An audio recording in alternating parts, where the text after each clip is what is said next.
Hey everyone, and welcome to another XIM tutorial. This is the second part of the ballistic curve tutorial video. In the first part, I explained how the ballistic curve works, and what you need to know to understand curves in general. Under link 1 in the video description you can find the first part.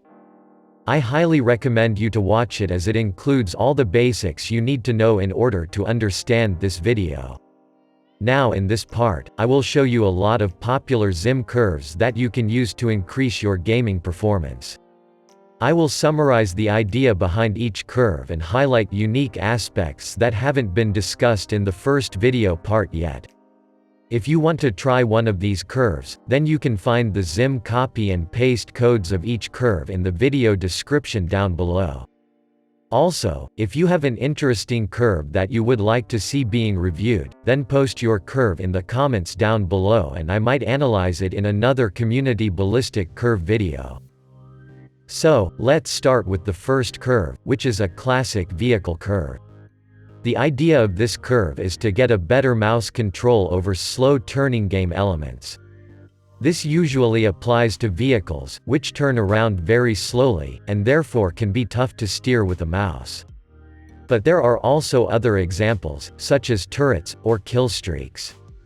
I am sure you already have an example in your mind where a certain game mechanic felt really slow with your XIM. Now with a curve like this, you can make these game scenarios very responsive. They will no longer feel like a heavy brick that you try to move around. So what does the curve actually do? In the first half of the ballistic curve, the graph is following the linear default curve. This means that your mouse movements will remain perfectly precise and on point. You will have the best possible target tracking with slow to mid mouse movements. In the second half of the curve there is an exponential increase starting from the middle all the way up to the top. In this area the mouse movements will be heavily accelerated to hit the maximum turn speed much easier and faster. The third part of this curve is a horizontal line that ensures that any mouse movement faster than 70% will automatically result in the maximum in-game turn speed. So the second and third part of this curve help you to not only hit the maximum turn speed faster, but also to continuously move at this speed much easier and more consistently. Here we have the second vehicle curve, which is an alternative version of the first curve. The only difference is that the exponential part has been replaced with a linear rise.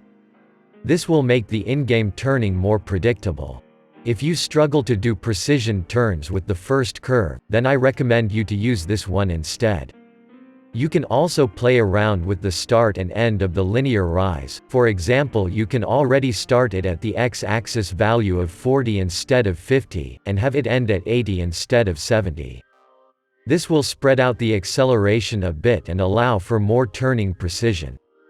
In return though, the vehicle or turret will feel slightly less responsive. The third curve is a classic precision aiming curve. The idea of this curve is to reduce your mouse sensitivity for slow movements while keeping a relatively high sensitivity for fast turns. It's basically a mixture between precision and fast turning. Whenever you move your mouse slowly, the curve will reduce your sensitivity. That way you can make very precise adjustments in your aim. This is great for zooming with the sniper for example, or other long-distance weapons that require slow precision aiming. Another plus is that this curve will boost the aim assist for slow mouse movements. Your crosshair will stick to the target for as long as you move your mouse slowly. On mid to fast mouse movements everything will remain normal. This curve will only affect your slow and micro movements. So what does the curve actually do? In the first part of the curve we have an exponential rise starting at 0. The negative acceleration ensures that mouse movements with up to 10% speed will be heavily slowed down. Between 10 to 20%, the mouse movements are accelerated again to smooth out the transition to the linear curve part. Mouse movements in this area will still be slower than normal though. The second section of the curve is following the linear default graph. This means that your mouse movements remain predictable and linear. It also allows to build up muscle memory for precision flicks and turnarounds. Overall, this curve works best when used with a slightly higher XIM sensitivity. The fourth curve is a boost curve. It does exactly the same as the XIM 4 boost feature. The idea of this curve is to give your initial mouse movements a boost. Whenever you move your mouse in a new direction, you will get an instant boost right at the start. This can greatly help to make vehicles more responsive in micro movements, or to inflate the dead zone of your XIM game configuration so it matches the look mechanic of an unsupported game.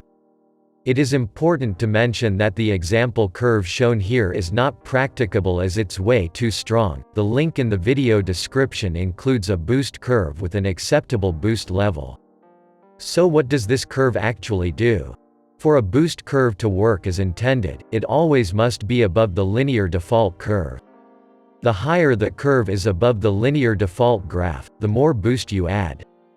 If you look at the bottom left of the curve, you can see that the x-axis value of 0 already results in an y value of above 0. This is the actual boost. The higher the y value is, the more boost you add.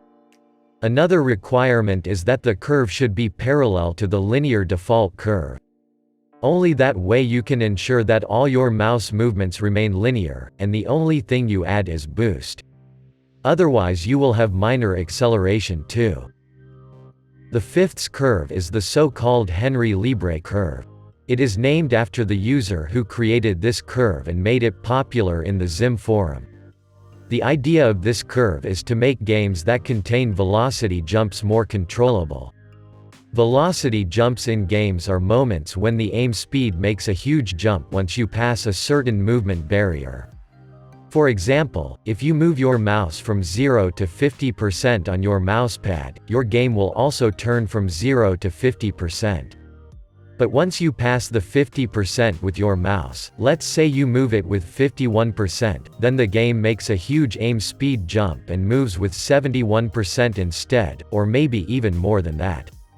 These velocity jumps usually occur near the maximum turn speed of the game. The game developers implement those to allow for faster turns. Halo 5 is an example for a game with a velocity jump. The very first version of Overwatch also had a velocity jump. Luckily, only a few games use velocity jumps nowadays. The reason is that even with a controller, the velocity jump is almost not controllable. The Henry Libre curve is made to remove such a velocity jump at the cost of reducing the maximum turn speed. So what does this curve do? Let's say your preferred game has a velocity jump at 70%. This means that once you move your mouse with 71% speed or more, you will suffer from the aim speed jump. What the curve now does is that it follows the linear default graph up to 50%. This makes sure that up to this point, your mouse movements are not affected in any negative way. You have the maximum precision and your in-game turnarounds will remain predictable. In the second part, the curve is moving from 50% to 70% and ends at the right side of the ballistic curve. The result of this is that when you move your mouse with 100% speed on the mousepad, your game will only turn with 70% speed. The curve basically removed the last 30% of the game's aiming speed to ensure that you cannot hit the velocity jump barrier. Overall, your maximum in-game turn speed will be slower, but you gain a lot of mouse accuracy in return. The sixth curve is an aim assist removal curve. It is named after the XIM user RML, who created this curve and shared it in the XIM forum. The idea of this curve is to reduce the aim assist in games. Ballistic curves that are above the linear default graph usually help to reduce the aim assist. This is something that I explained in the How to Increase and Decrease Aim Assist tutorial video, which you can find under link 2 in the video description. RML created two curves, one for the hip mode and one for the aim down sight mode. Both curves have been optimized to remove most of the aim assist methods that games use nowadays. He also took care at which mouse movement speed the curve slowly or noticeably increases the acceleration to reduce the aim assist. So what do these curves do exactly? The hip curve is very similar to the vehicle curve I showed in the beginning of this video. Overall, it's an exponential curve that consists out of several linear segments. This will help to maintain an acceptable accuracy level, especially compared to a natural exponential rise that consists out of very small and incremental increases. The aim-down sights curve is more complex. The reason is that most games have a stronger aim-down sights aim assist. Also, a lot of players prefer to use lower sensitivities for aim-down sights compared to hip aiming. This usually makes it harder to counter the aim assist, which is something the RML curve takes care of too. Again, the curve is an exponential curve with several linear segments in it. At around 50%, the curve has a strong vertical element and then hits the top of the ballistic curve. This helps to boost your faster mouse movements, which is great to break the aim assist bubble that covers the opponent's character models. For example, you can easily switch between two targets or correct your aim while you already are on target. The seventh and last curve is a curve that helps with games that have very slow maximum turn speeds. The idea of this curve is to stretch out the last few percent of the game's maximum turn speed. This makes it harder to move your mouse faster than the game allows you to turn. In games with very low maximum turn speeds, such as Halo games or Naughty Dog games, moving the mouse too fast can become quite annoying as it feels like the game turns slower and slower the faster you move the mouse. The XIM will show red blinking lights when you move your mouse too fast. There are usually two ways to solve this problem. The first is to train yourself to not move the mouse too fast. Instead, you move the mouse with slow but constant speed to the side. This will result in a very quick turn in-game. However, this is not an option for a lot of players who prefer to move their mouse mostly with their wrist, and love to do fast mouse flick moves in general. For these players, using a curve like this is the second option to counter games with slow maximum turn speeds. So what does the curve do? In the first part of the curve there is an original straight. This means that your mouse movements stay linear and are not affected in any way. All that this original straight does is to multiply your XIM sensitivity. So if you use this curve, make sure to adjust your XIM sensitivity so you have a mouse speed that you feel comfortable with. In the second part of the curve there is another linear straight that goes all the way to the top right of the ballistic curve. This is the part where the curve stretches out your maximum turn speed. This only works because of the original straight in the beginning that basically upscales your mouse sensitivity, and therefore requires you to lower your XIM sensitivity.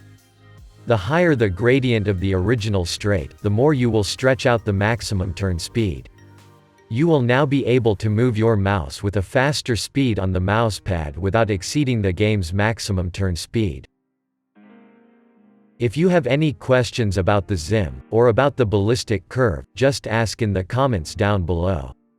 You can also post ballistic curves in the comments that you would like to see being reviewed in another community ballistic curve tutorial video. If you liked this video, hit the like button or even subscribe to this channel. Also, let me know if you would like to see more of these tutorials in the comments down below, and I will maybe see you in the next one. Until then, enjoy your XIM experience.